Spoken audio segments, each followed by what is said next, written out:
हूँ शिवानी कुमारी। आज हम आए गए जोश टॉक के मंच पर। मतलब ये मेरा बहुत बड़ो सपनो होतो कि काश हम इन तक जाएं। इन पर अपनी लोग लाइव बताते, स्टोरी बताते हैं कि कैसे हमने स्ट्रगल करो। आज हम भी वही आप सबके बीच शेयर करने जा रहे हैं। मेरे जिला को नाम औरैया है। हम छोटे से गाँव से रहने वाले अरियारी गाँव, बहुत ही छोटो गाँव है मेरो। तो मेरी मम्मी की 3 बेटियां आती। उसके बाद घर परिवार रिश्तेदार को सबको उम्मीद ये थी कि काश एक लड़का पैदा हो जाए। उसके बाद फिर एक लड़की पैदा हो गई। मम्मी के पास 4 लड़कियां हो गई। तो घर में मातम सो छाएगो, कोई खुश नहीं है तो कि एक लड़की पैदा होगी, मतलब बोझ पैदा होगा। इसको हम बाहर कैसे झेले हैं। तो बिल्कुल खुशी ही नहीं मना रहे हो तो कोई कि एक लड़की पैदा होगी। 3 लड़की हमारे पास वैसे भी थी, अब एक लड़की और रह गई, तो अब हम इसको बाहर कैसे झेलिए। फिर एक बार हम बहुत ही जब पैदा हुए थे तब हम भी बहुत ही ज्यादा बीमार हो गए। मतलब कोई उम्मीद नहीं थी कि बचने की, कि हम बच जाएंगे। बदकिस्मती से हम बच गए। सन 2001 में हम पैदा हुए थे। फिर उसके बाद जब हम 1.5 साल के थे तो मेरे पापा खत्म हो गए। खत्म होने के बाद घर में इतनी बुरी हालत हो गई कि हम लोग के पास खावे तक को कुछ नहीं, रहवे तक को कुछ नहीं। रहवे का वही झोपड़िया ऐसी डरी थी, वहां पर छप्पर पानी बरसों करे। तो हम लोग सरकारी स्कूलन में रहने लगे जाए कि हिन पे बच जाइए। पूरा सामान ढोले जाते, कहूँ इधर रहते कहूँ उधर रहते। उसके बाद फिर एक छप्पर बनाओ, उसमें रहने लगे। फिर उसके बाद हम 4 साल के हुए तो फिर हमें लगे तो कि सब बच्चा स्कूल जाता है, हम जाए स्कूल। मेरे घर में इतनी अच्छी तो वो है, इतने अच्छे पैसन से तो हम थे नहीं कि आर्थिक स्थिति हमारी बहुत अच्छी हो। उसके बाद फिर हम सरकारी स्कूल में पढ़ने जाने लगे। 4 साल के थे तो हम सरकारी स्कूल में पढ़े। इतनी अच्छी हमारी पढ़ाई नहीं है, आप सबको पता है। तो उसके बाद फिर हम कक्षा 8 तक सरकारी स्कूल में पढ़े। बहुत ही खेतन के काम करे सब, मतलब बहुत ही आप सबको कहा बताएं, बहुत संघर्ष झेले हमने। उसके बाद फिर लगी कि अब हमने 8 तक तो क्लास कर ली है, अब हम कहाँ पढ़े। फिर हमने मम्मी से बोले कि मम्मी हमें पढ़ने हैं। मम्मी बोली कि बेटी खावे तक को पैसा नहीं, हम तुम्हें पढ़ाए कहाँ से दें। उसके बाद फिर हम खेतन के काम कर के उसके बाद फिर हमने अपनो एडमिशन खुद कराओ कक्षा 9th में प्राइवेट स्कूल में, गायत्री महाविद्यालय में। फिर उसके बाद हम ज्यादा तो पढ़ने नहीं जा पाए, कभी कॉपी नहीं पूरी कर पाए, कभी किताब कुछ पूरो ही नहीं मेरे बस्ता हो पाओ। और ऐसे हम जाते पढ़न तो मार खाते कि तुम्हारा कभी पूरो नहीं रहा था। तो कभी कभी हम जाते पढ़न, हमेशा पढ़न नहीं गए हैं। काम खेतन के काम और इधर उधर के काम इतने कर रहे हैं कि ये लगा तो कि चलो हमें कुछ खावे मिल जाए। कभी इधर उनके घर पर खाए लोग को आस पड़ोस, बहुत छोटे से गांव से आते तो हम लोग इधर उधर खाए आते।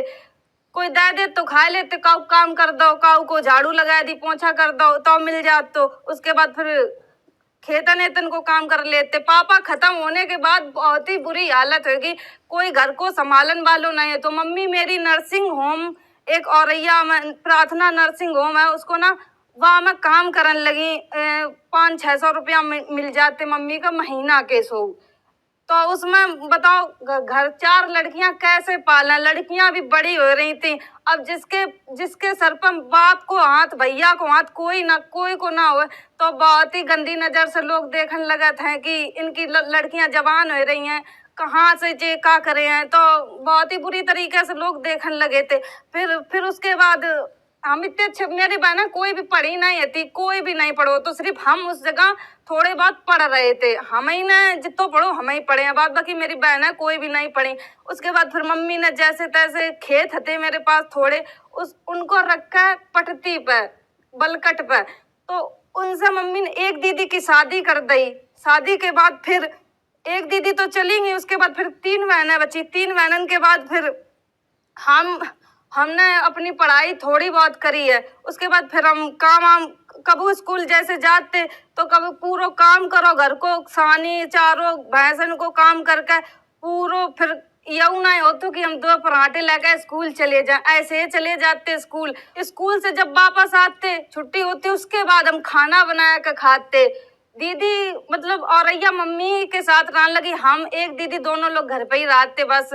अब कितो काम है जा तो हम लोग कैसे खाद पे कैसे का करते हम लोगन के समझे ना याद तो दीदी हम सब लोग इतने रो करते कि काश मेरे पापा होते कोई भैया होतो तो हम हमारा सहारा बन जातो कोई हतो ही नहीं तो हम का करते फिर उसके बाद फिर जब हम पढ़न जाते तो फिर फीस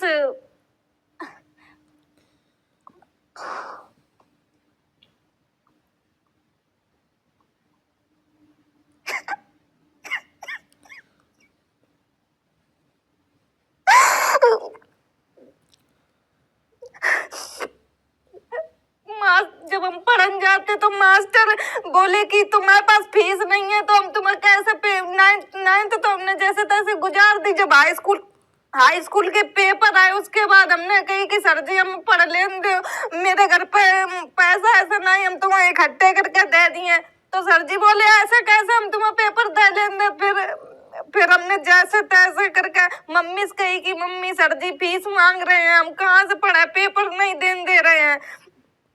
फिर का भाव की मम्मी ने बोली कि सर जी कह दियो कि हम गेहूं बेच के तुम्हें पेपर दिए तुम्हें पेपर दिवाए दिए। तो मम्मी का उस उधार मांगती थी कि भैया हमें उधार दे दो मेरी बिटिया पढ़ रही है। तो मेरे गांव के मतलब बहुत ही खराब लोग रहे कि कोई हमेशा यही कहते कि ब्याज पर रुपया ले तो ले लो कब ऐसे पैसा नहीं दे हैं। तो बताओ अब ब्याज पर कितने रुपया ले। उसके बाद फिर मम्मी ने फिर भी गेहूं जो रखे थे मक्का गेहूं बेच दे हमारे फीस काजे फिर मक्का गेहूं बेच के हमने 7,000 रुपया उन्हें सर जी को दे नहीं भी रुपया हमने मतलब हमारे दिमाग में ये चले तो कि काश हमें फोन मिल जाए तो हम कुछ कर सके ऐसा लगत तो हमने हमने मम्मी ने 7,000 रुपया दे। उसके बाद हमने फीस नहीं दी उस स्कूल से हमने मास्टर के इतने ताने सुने। अब जब फीस दी नहीं हमने फिर मास्टर से कही कि सर जी हमें मेरे पास फीस नहीं है अगर पेपर देन दो तो दे लेन दो ना हम पेपर नहीं दिए हमने ऐसे बोल दी। तो जो हमारे पास 7,000 रुपया आते उसके बाद बे रुपया हमने अपनी बड़ी दीदी के दे दे कि दीदी हमें 7,000 रुपया में फोन दिला दो लेकिन तुम मम्मी का ना बताइयो कि हमने फोन ले लो फीस के रुपया से। तो दीदी हमें बोली कि तुम ऐसा काय कर रही हो। हमने की दीदी तुम हमारी बात समझ जाओ तो हमें फोन दिलाए दो। दीदी बोली कि ठीक है अगर तुम्हारी यही इच्छा है तो हम तुम्हें फोन दिलाए दे रहे हैं। तो हमें दीदी ने हमें फोन दिलाए दो वही रुपया से जो हमारी फीस की है 30 रुपया। उसके बाद हमने फोन ले लो। अब हमने मम्मी से कह दी कि ये हमें रीना दीदी ने फोन दिला हुआ है। तो मम्मी बोली ठीक है जब दिला हुआ है तुमने फीस दे दी। हमने कि हाँ दे दी। लेकिन फिर उसके बाद हमने टिकटॉक डाउनलोड करो टिकटॉक डाउनलोड करने के बाद फिर हमें ये ना पता रहा है कि कैसा वीडियो बनाया जात का करो जात है। इतने घबराते कि यू फोन कैसा चलाओ जे ले तो लो है इतने हम जब जग जाए तो बड़बड़ा जहाँ बुझ जाए तो बड़बड़ा कि ये खराब है गो फोन का। उसके बाद फिर हमने जैसा तैसा फोन चलाए वो सीखो। एक मेरी फ्रेंड थी उससे हमने फोन चलाए वो सीखो कि बताओ ये कैसे चलाओ जाइए। फिर वहां हमें बताओ कि ऐसे ऐसे वीडियो बनाए जाइए। फिर हमने फिर टिकटॉक के वीडियो बनाए जो पहले म्यूजिकली नाम है तो वह टिकटॉक को फिर टिकटॉक होगा। उसके बाद फिर वीडियो बना कम से कम 3-4 साल निकल गए कोई रिस्पॉन्स नहीं कोई कुछ नहीं। मतलब हम बना जा रहे थे पागलन के तरीके से इस पर कोई रिस्पॉन्स नहीं मिल रहा। तो डांस के वीडियो बनाते उस टाइम बोलन के वीडियो नहीं बनाते। फिर जब कोई आर्थिक स्थिति ही नहीं सुधर रही थी हम करते का भाई बस मेरे पास एक 7,000 को फोन है तो वीवो को बस उसी से पागलपंती भूत सवार ऐसे हो तो कि इससे हम कुछ कर सकते ये मुझे लगत तो। लेकिन फिर कब हम खेतन में काम करन गए तो हम वीडियो बना ली कब कहूँ जा रहे हैं तो हम वीडियो बना ली। तो गांव मोहल्ला वाले लोग इतने बुरी कहाव करें ऐसे कहाव करें कि देखो या नचनिया बन गई है मम्मी के सब कहाव करें कि तुम्हारी बिटिया कब पगली आ गई है ऐसी वीडियो बनाते सबके सामने बच्चन पर का असर बने हमारा बच्चा ऐसे बने अगर तुम्हारी मोड़ी वीडियो बने हम कर रोक पाए हैं। तो मम्मी का ये बात खराब लग गई कि ये गांव वाले भड़का रहे थे। हम मम्मी के एक तरफ एक तरफ हौसला दे रहे थे कि नहीं हम कुछ कर दिए मम्मी का, लेकिन गांव वाले बहुत बुरी तरीका से भड़का रहे थे कि नहीं तुम्हारी बिटिया बहुत गलत कर रही है, ऐसो बिटिया अगर तुम्हारा बाप भैया होतो तो बिटिया तुम्हारी ऐसो नहीं करती, तुम देखो कितने गलत कदम उठा रही है। तो मम्मी बोली कि हमें मम्मी ने समझाओ, मारो बहुत ज्यादा कि तुमने ये सब काय कर रही है, तुमने यही हमारे फोन लो, हमारी बेइज्जती कराए हमारे। फिर मम्मी ने मेरो मतलब फोन फोड़ दो, जब अम्मा ने नहीं मार कर फिर वो समझाया तो उन्होंने कि अगर अब तुम दोबारा वीडियो बनाइयो तो हम तुम्हें फिर बताइए। उसके बाद फिर हम वीडियो बनाने लगे, फिर मम्मी ने मेरो फोन फोड़ दो, फिर बोली कि लो अब तुम वीडियो ही बना लो, हम निकल जा रहे। मम्मी फोन फोड़ कर मेरे घर से बाहर निकल गई कि अब तुम देखो क्या करे। फिर मेरे पास रीना दीदी आई, हम बहुत बुरी तरीका से रो रहे थे उस टाइम की मेरो फोन फूट गो, हम करें तो करें का अब है। फिर यह लगा कि अब हमें फोन मिल जाए तो रीना दीदी के पास बीना दीदी के पास छोटो सा फोन है तो चला इस टच को, तो हमने कही दीदी यू फोन हमें दे दो। फिर हमने उनसे मांग लो फोन की हमें यू दे दो। दीदी हमारी बहुत अच्छी हैं कि हमें हमेशा से उनने सपोर्ट करो, रीना बीना दीदी ने और सुमन दीदी ने, तो उनने हमें फोन दे दो अपनो कि ले। अब मम्मी को पता चलो कि ये फोन देगी रीना दीदी के, बीना दीदी के तो चिल्लाओ मम्मी की तुम्हारी बिगाड़न की समस्या हो शिवानी, तुम्हारी सब बिगाड़ रही हो। उसके बाद फिर हम वीडियो बनाने लगे, मम्मी का जैसा तैसा मना लिया है घर है कि मम्मी अब नई वीडियो बनाए, कम से कम 2 महीना हमने वीडियो नहीं बनाए। उसके बाद फिर हम वीडियो बनाने लगे, फिर हमने टिकटॉक चालू कर दो, फिर मम्मी इस कहा लगे कि अब फरवा बनाने लगी वीडियो। अब हम करेगा हूँ, मेरे 12th के एग्जाम भी आ रहे थे। मम्मी ने कही तुम फीस, मम्मी को लग रहा था कि यानी फीस के रुपया खराब कर दे हैं, 7,000 रुपया हमने कैसा दे थे या का, और या पढ़न जात नहीं है। अब हम पढ़न का जहाँ जब मास्टर ही ना उन बैठन दे ना फीस तो दे नहीं थी।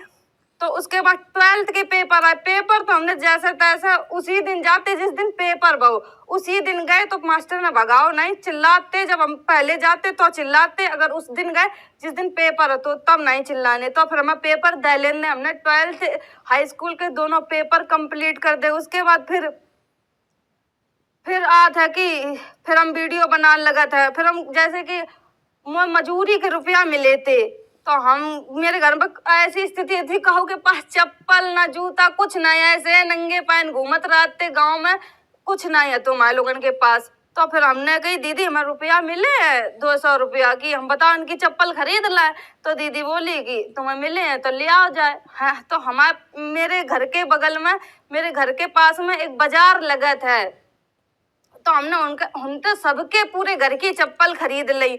उसके बाद फिर हमने सेल्फी कैमरा से वीडियो बना दी, मेरे मुंह से हमने हाय फ्रेंडा कह दी। हाय फ्रेंडा वाली वीडियो इतनी वायरल भई, इतनी वायरल भई, रात भरे में 15 मिलियन वीडियो चली। हाय फ्रेंडा ओ सॉरी फ्रेंड, मैं बाजार गई थी, चप्पल खरीद के लाई हूँ पूरे घर की, सबकी टूटने को थी, सबकी लेके आई हूँ। अब देखना मम्मी को बताऊंगी चप्पल